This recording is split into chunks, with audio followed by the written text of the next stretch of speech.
Hello दोस्तों, मैं अश्विनी चौहान। मैं पॉलिटेक्निक पाठशाला के इस यूट्यूब चैनल पर आप सभी का स्वागत करता हूं। मैं आज सिविल इंजीनियरिंग के सेकेंड ईयर थर्ड सेमेस्टर के सब्जेक्ट बिल्डिंग ड्राइंग के बारे में बात करेंगे। बिल्डिंग ड्राइंग में जो भी सिलेबस दिया गया है उसके बारे में हम टॉपिक वाइज बात करेंगे। इसमें टोटल टॉपिक नौ टॉपिक पढ़ना है, जिसमें से पहला जो टॉपिक है आपका साइन कन्वेंशन एंड सिंबल है। इसमें जैसे आपका सिंबल के बारे में पढ़ा जाए, जैसे हो गया जो भी मटेरियल यूज किया जाएगा वो सिविल इंजीनियरिंग से संबंधित, जैसे हो गया आपका कंक्रीट, जैसे हो गया कंक्रीट। दूसरा हो गया आपका ब्रिक्स, और हो गया आपका जैसे हो गया ग्लास, जैसे हो गया आपका वो वुड्स मान लीजिए, ETC इत्यादि। इसमें जो कंक्रीट से किस सिंबल द्वारा दर्शाया जाएगा, ब्रिक को किस सिंबल द्वारा दर्शाया जाएगा, ग्लास को किस सिंबल द्वारा दर्शाया जाएगा, वुड को किस सिंबल द्वारा दर्शाया जाएगा, उसके बारे में हम पढ़ेंगे साइन एंड कन्वेंशन के बारे में। दूसरा चैप्टर होगा आपका फाउंडेशन के बारे में। देखिए इसमें जो फाउंडेशन क्या होती है, फिर फाउंडेशन कितने प्रकार की होती है, उस सेकेंड चैप्टर में उसके बारे में पढ़ा जाएगा। फिर आगे आपका फ्लोर का मतलब होता है फर्श के बारे में पढ़ाया जाएगा। इसमें 2-3 टाइप का होगा जो सिलेबस के हिसाब से पढ़ाया जाएगा। फिर उसके बाद आ जाएगा डोर, जैसे डोर दरवाज़ा, इसमें भी कई टाइप होते हैं कि मतलब आपका फ्लश डोर क्या होता है, फिर आपका ग्लेज डोर क्या होता है, फुली ग्लेज डोर क्या होता है, उसके बारे में पढ़ा जाएगा। फिर वो आ गया corner joint and T joint of wall. जैसे जो भी ईंट चिनाई की जाती है, जैसे मान लीजिए कोई हमारा 2 कमरे का बिल्डिंग है,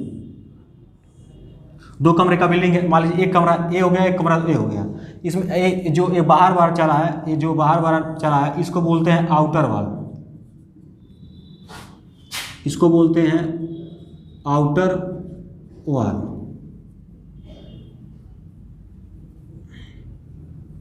इसको बोलते हैं आउटर वॉल। देखिए जो आउटर वॉल है, जो देखिए ये वाला, देखिए यहाँ पर क्या है, इसको बोला जाता है कार्नर जॉइंट।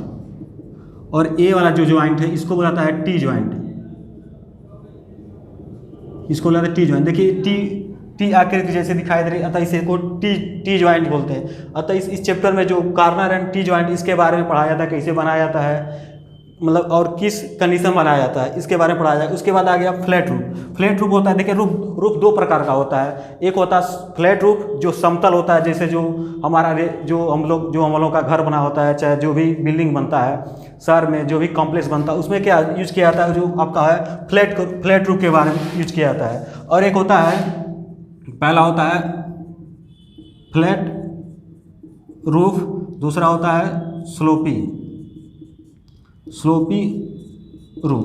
जो फ्लैट होता है उसका मतलब ये समतल होता है, और जो स्लोपी रूफ होता है वो किसी एंगल पे ढालू होता है। जैसे हो गया आपका, आप देखे होंगे गांव में इस तरह बना होता है, जो आपका एस्बेस्टस शीट का बना होता है या तो स्टील शीट का बना होता है, उसको बोला जाता है स्लोपी रूफ। उसके बाद हम पढ़ेंगे आर्च के बारे में। आर्च में भी क्या, सर्कुलर आर्च और सेगमेंटल आर्च। जब चैप्टर पढ़ाएंगे उसके बारे में, जब वहाँ हम बताएंगे पूरा डिटेल।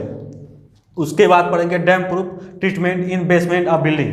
डैम प्रूफ ट्रीटमेंट का मतलब ये होता है कि जैसे कोई भी बिल्डिंग देखते हैं, उसका जो कुछ भाग होता है जो ज़मीन के नीचे होता है। ज़मीन के नीचे मतलब क्या, मतलब ये आपका मान लीजिए ये आपका GL हो गया, GL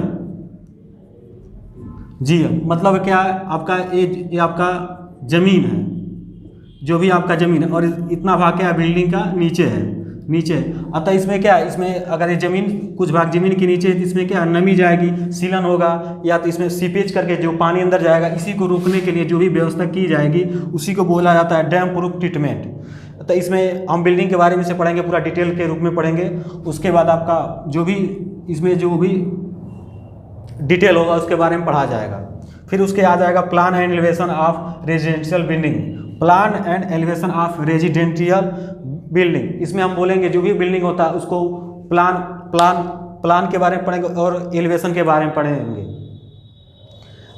और इतने ही टॉपिक है जो और भी डिटेल जो पढ़ेंगे, तो जब लेक्चर चालू होगा उसके बारे में वहाँ हम पढ़ेंगे।